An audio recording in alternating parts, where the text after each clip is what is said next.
You close the door after a long day, stare into the fridge, and feel something in you just deflate.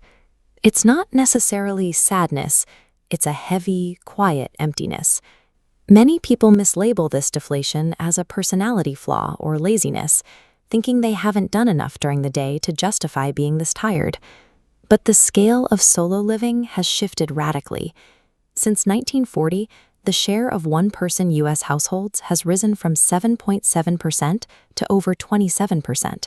That represents tens of millions of people running a full adult life with a workforce of one. Our cultural definitions of exhaustion were written for households like this, where tasks are divided and emotional support is shared.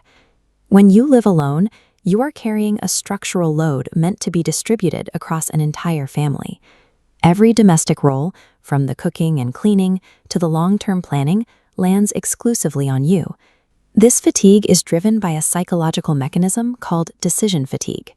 Research suggests the average adult makes roughly 35,000 choices every single day. In a shared home, these choices are naturally distributed. Someone else might decide when the trash goes out or what's for dinner, giving your brain a rest. But in a solo household, those decisions funnel directly to you. With no one to hand tasks off to, you are the chief executive and maintenance crew.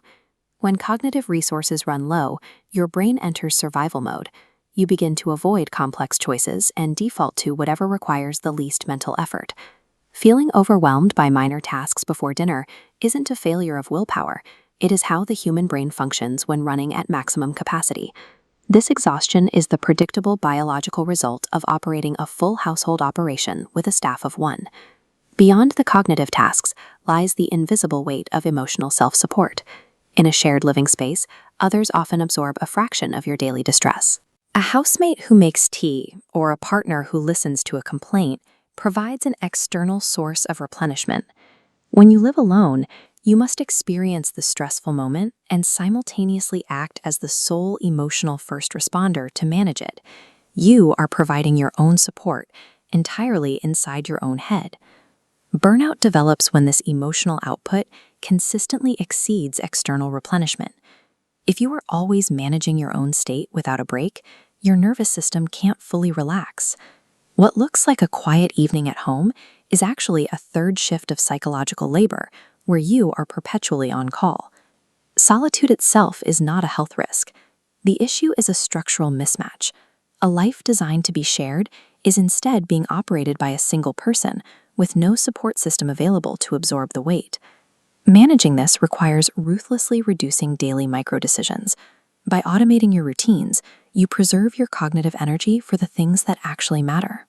This is why high-level leaders often automate the trivial. Barack Obama limited his wardrobe to only gray and blue suits to remove the burden of choosing what to wear each morning.